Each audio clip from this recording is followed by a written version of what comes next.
Good day and welcome from all around the world. Welcome to Ednews TV. Today our special guest is former US Ambassador to Azerbaijan, Mr. Robert Cekuta. Mr. Cekuta, welcome to our Ednews TV. Thank you. I'm pleased to be able to do this. As we know, Mr. Cekuta, there is a ongoing summit currently, which is currently being held in Washington, a NATO summit, which commemorates the 75th anniversary of the alliance. So I would like to actually start with this summit. Let's discuss about what are the perspectives of the summit, what is currently awaited, what will be the conclusion at the end of the summit. And most certainly, I would like to note about one thing, as we all know, Azerbaijani Foreign Minister Ceyhun Bayramov and Foreign Minister of Armenia, Ararat Mirziyoyev, both of the foreign ministers have been invited to NATO summit, and they're currently participating. Mm-hmm. And as we currently speak, there is a trilateral meeting between Mr. Blinken, U.S. Secretary Mr. Blinken, Mirziyoyev, and Mr. Bayramov. So I would like to ask you the question: can this visit and the meeting between the officials speed up the peace signing process between Armenia and Azerbaijan? How interested is Washington currently in the signing peace agreement as soon as possible? Okay, there's a lot in that question. Yes, a lot in that, I know. So, let me try breaking it into a couple different pieces. One is the summit itself and what's going on at the summit and why this is an important meeting. And then secondly, because I think this fits into it, the question about the continued U.S. engagement with both Azerbaijan and Armenia to help the Azerbaijanis and Armenians find a lasting peace, a way forward. In terms of the summit itself, this is the 75th anniversary of NATO.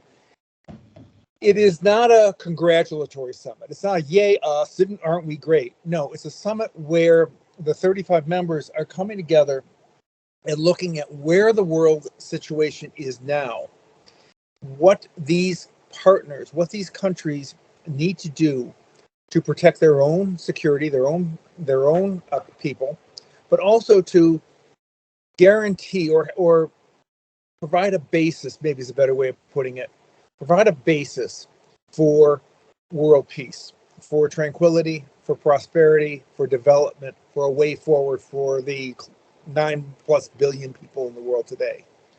A big immediate issue, of course, for the summit is the war in Ukraine, Russia's continued aggression in Ukraine, the Ukrainians' continued determination to maintain their independence, to maintain their sovereignty, to get back their territorial integrity, and what we, the West, the NATO partners, can and should do to help them do that. In that context, too, there is a shift, a development, I think, in NATO, which is, it started North Atlantic Treaty Organization. And the old line, was sort of, you're keeping the Americans in and defense against the old Soviet Union. That world's changed. What we're now seeing, and the war in Ukraine very much shows this, is that European security doesn't somehow magically end at the old borders from 1945-46. Yes. There would be, North Atlantic, Canada, U.S., Europe, the sort of peninsula Europe, but also all that was the Soviet Union, all that was USSR. Yes. China's an important part of this equation now. We're looking at what's happening in Ukraine and seeing the Iranians and the North Koreans providing weapons to fight the Ukrainians, providing weapons technology to the Russians. And sort of seeing to the competition, I'd like, maybe not the best word, but the changing relationship with China. China's huge. It's 1 billion+ people. It's got a place in this world, and it's got to have to find that place. And but that doesn't mean necessarily breaking the systems that were put in place before. But how does China integrate in? How do we integrate with China? How do we change? How do they change? And so the second big thing I think that's going on at this NATO summit is this examination of NATO, not just on the Atlantic, but on the Indo-Pacific. And that's why Australia, New Zealand, Korea, Japan are all participating in this summit. Now, that sort of brings me to the partner countries, Azerbaijan, Armenia, and the others who are also at the summit. As partner countries, they would be included at the summit. And one of the things about these summits is there is the actual, there's the actual agenda of the summit, the actual issues that are being discussed. I talked about, Ukraine, changing perspectives regarding other parts of the world, need for building up the capabilities and integrating capabilities better among the partners, among the members. But when you have all these countries together, they also have bilaterals. They also have specific issues that they need to address. And that's what these summits are also good for. And when I was ambassador, there were summits here in Washington where then Vice President Biden spoke with President Aliyev. And so this is part of this. And so I think what we're seeing here is two things. One is taking advantage of the fact that the Azerbaijani and the Armenian foreign ministers are here in Washington. But more importantly, I think perhaps is also seeing what we have seen with this administration, a determination to do what the United States can do to help Azerbaijanis and Armenians build peace. I should probably stop there because I've gone for a long time and you probably have some more questions, or you can expand on that. Yes. Okay. Now I'm moving towards another thing, which is after the NATO summit. Thank you, by the way, for the last question. After the NATO summit, on July 15, starting from July 15 to 24th, it has been reported in Armenian media that Yerevan is currently planning to hold a joint military exercise with the United States. This kind of joint US-Armenian exercises were also held in September last year, and it was actually not been reacted that great in Azerbaijan, most certainly. And what do the growing exercises, like the exercises between the two countries, indicate? Why is the US interested in conducting military exercise with Armenia? Is it about showing some kind of a powerhouse to Russia, or are there any different things that has been slipping in the background, let's say? Well, I think this actually builds on what we were just talking about regarding NATO. The Yes. U.S. and the other NATO partners, NATO countries, conduct frequent exercises among themselves and with the partner countries.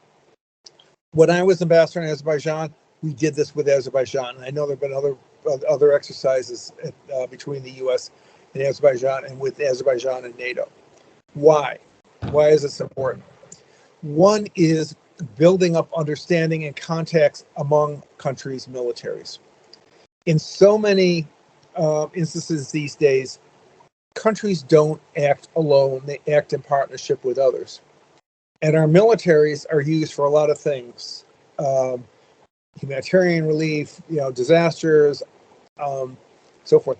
Our militaries, Azerbaijan's and the U.S., were together in in Kosovo, in Afghanistan, and the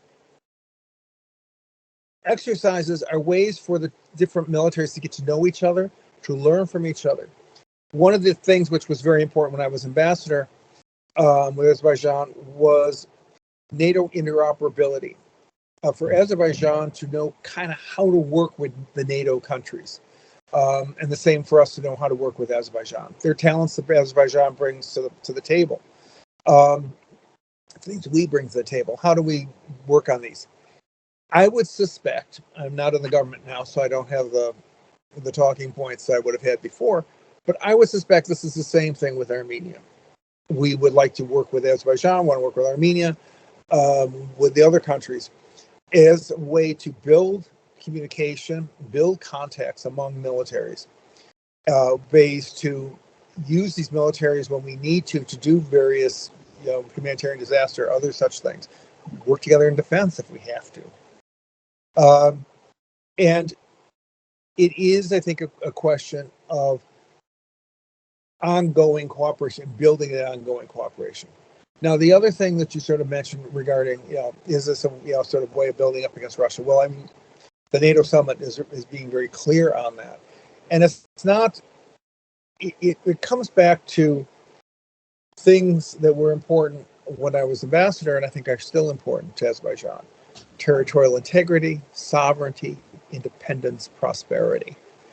And working together with other countries is a way to do that. And so we can see a connection, or I would see a connection, between what is being done at the high NATO level and what's being done with individual countries. And I think what's being done with Armenia, and I hope also with Azerbaijan, would fall into that category. Does that help? Yes, of course. Thank you so much. So I would like to move into another different category, not actually a different category. In the first question, you actually mentioned about the rising power of China in Europe region. Most certainly, we can see China's rising power in Latin Americas and most certainly in Middle Eastern countries, I would say. So that actually puts us into a perspective that we can easily say that the world is certainly fragmented, and of course it has been for a long time.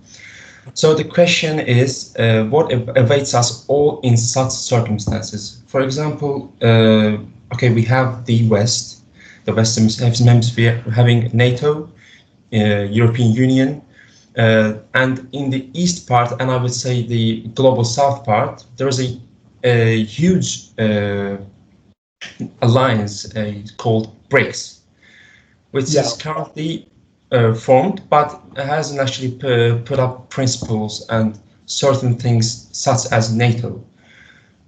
But can we actually see them rising into a power? Can we see maybe like a block-based form of coexistence among states, or maybe therefore among people? How do you see these perspectives? How do you see this kind of situations ongoing from at least in the foreseeable future, let's say? Yeah, this is a huge question, and I think one of the very important issues that is facing all of us, which is getting out of the post-Cold War, post-Cold War, and into a what are we in now? A sort of new definition. One of the things I've been able to do since leaving the government is spend more time doing what I love doing, which was reading history, and I look a lot at post-conflict situations, post-Napoleonic wars, post-World War I, etc.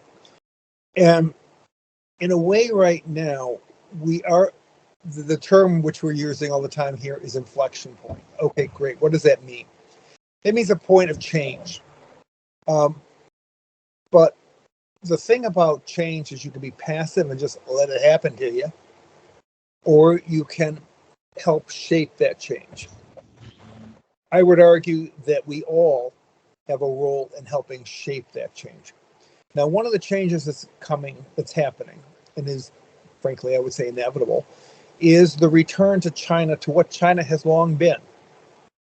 For many Americans, the China that they knew, was a weakening Qing dynasty, Manchu dynasty China, post-Opium Wars of Britain, China that had fallen behind on technology, China that was carved up among European powers, China that was a victim of foreign aggression, including Japan, China of revolutions, and a China of poverty.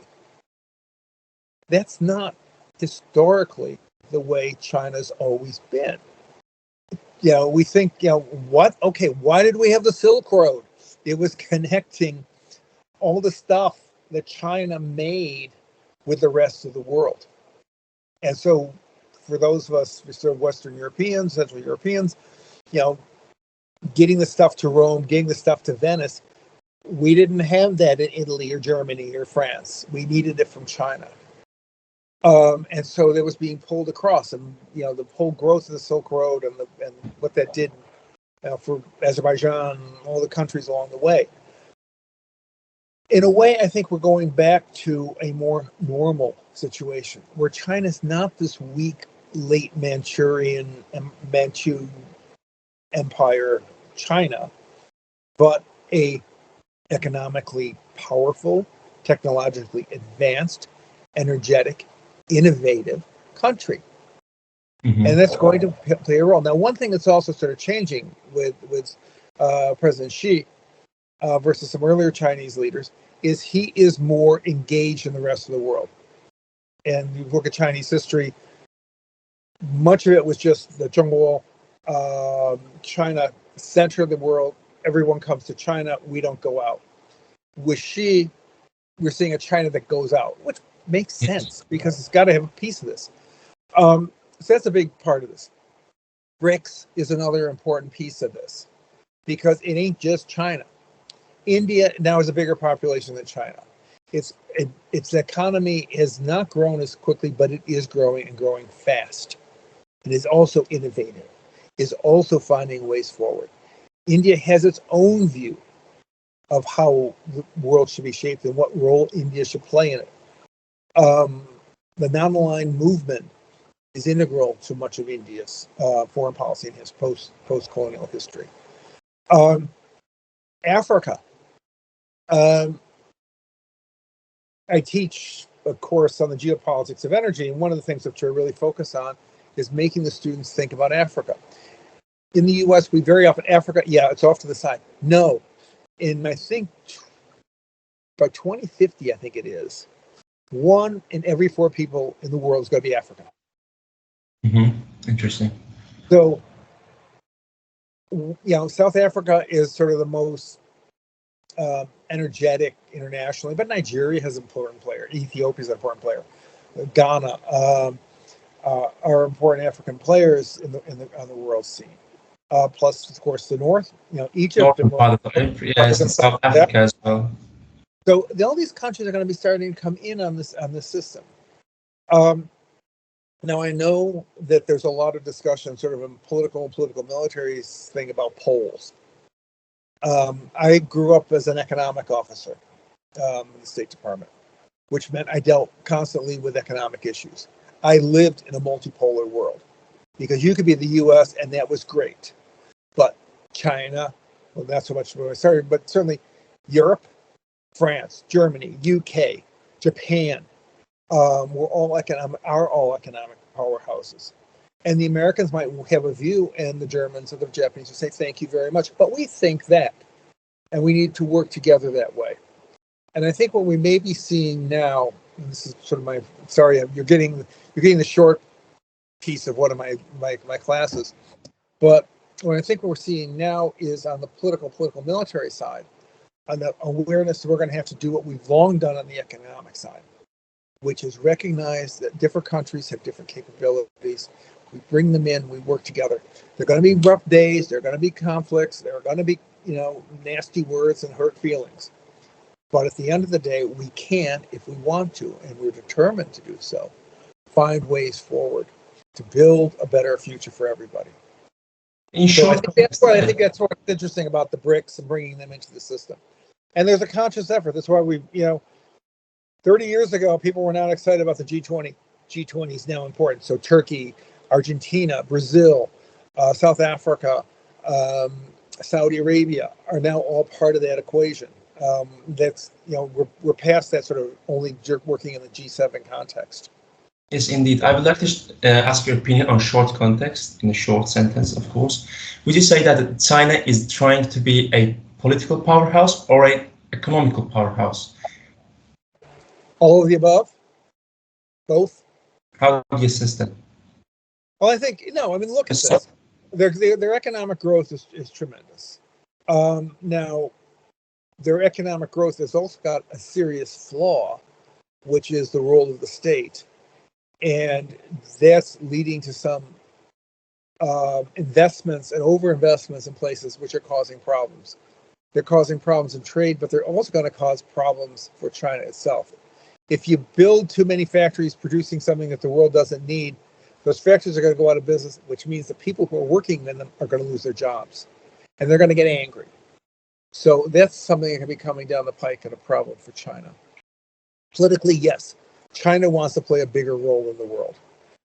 President Xi has been very, very energetic on this, as I've said, in a way that's, I think, something which we can expect. But it also then means, how do we work together? How do we work together to sort of find a new way forward? But I think China is growing both politically, in some ways very aggressively on that front. I mean, it's creation of islands in the South China Sea. It's what the Chinese Navy, People's Liberation Army Navy has been doing in the Philippines, with Japan, Vietnam, is destabilizing. Is difficult, but we're going to have to find a way forward. I'm sorry, you can't just shut off whole seas. Freedom of navigation is pretty important to the world. We tend to like our food, and we like our oil, and we like all the things that we have to ship to make our lives possible. Thank you so much. I would like to wrap it up with one last question, which is regarding our country, most certainly, because we have a landmine problem, which has been going for more than 30 years around, so I would say. And Mark Libby, who's been the counterpart of U.S. Ambassador, Mr. Mark Libby, recently visited in the regions like Agdam. No problem. He had visited the regions like Agdam, Terter, which has been contaminated by landmines. I would like to ask your opinion that there is a huge question and a argument about the idea of third-party countries and organizations taking part in this demining processes. How do you assess that? Do you think that only Azerbaijan and certain organizations should actually work in this area, or can we actually see the participation of third-party countries or organizations in the region? Let me start off by saying I've been to Agdam, I've been to Shusha, Fuzuli. I've seen the damage, I've seen what has happened, and I've seen the signs: don't go too far because this is where the mines are. Yes. And also, when I was ambassador, my first real trip out of the immediate area of Baku was to Ganja, and I met there with the Nama. And one of the things I was impressed by at the very start about Azerbaijan was the Nama and its capabilities on demining. I thought it was really great that Anama was helping teach others how to demine. Now this is 2015, so almost 10 years ago. Yes. I'm sure the capabilities have grown. Second thing I would say is mines are a terrible, terrible problem and a long-lasting and difficult one. I know that there was a long discussion between Azerbaijan and Armenia about maps of where the mines were. Those maps are probably somewhat maybe useful, kind of, sort of, but having seen what happens in conflicts around the world, people plant mines and they're not necessarily accurately marked where. And so demining becomes that much a bigger problem. Third thing, mines are cheap and easy to put out and expensive and hard to get out of the ground. This is a problem around the world. On one of my visits to Azerbaijan with the Nizami Gencevi Foundation, talking with Sir Ismail Sarageldin, who's one of the heads of the foundation, but also Egyptian, sort of rebuilding the Library of Alexandria. And he pointed out in one of our discussions, the most heavily mined country in the world Egypt.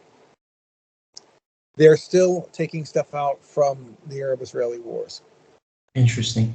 In my own past, traveling with my family when I was posted in Germany, we went over, we were traveling along through old World War I battlefields. And there are signs there, do not get off the marked path because of mines. Okay, how long ago was World War I? So this is going to be it is a big problem. It's going to be a big problem for Azerbaijan and for other countries.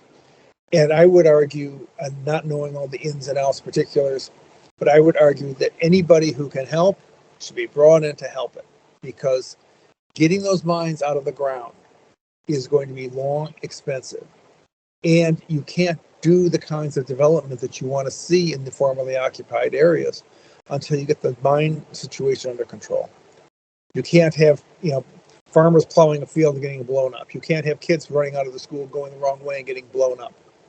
So getting, to sort of revive those towns, to revive the agriculture, revive the life that people remember, want to see again in Karabakh and the surrounding areas, demining is going to be crucial. It's going to be expensive. It's going to be long.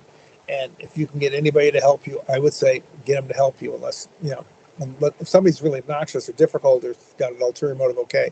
But I don't think so. There's a lot of people in this world, a lot of groups in this world who see the threat of mines and are really trying to work to help demine and help, people, the countries, move forward and manage a really difficult problem. Thank you so much for your comprehensive opinions, Mr. Cekuta. That's all, and that's finally, we have to end it here. Thank you so much, and I'm pretty much appreciative for you to joining us. Thank you. It's been a pleasure to talk to you, and I hope that my answers didn't get too long, but I think it's really important to have these sorts of discussions, and I wish all my friends back in Azerbaijan a good day. Thank you so much. And that's all, dear Ednews TV viewers. It was me, Akbar Norvus, talking with you. Our special guest was a former US ambassador to Azerbaijan, Mr. Robert Cekuta. Thank you so much for watching. Do not forget to like, share, and put a comment down below. Just See you.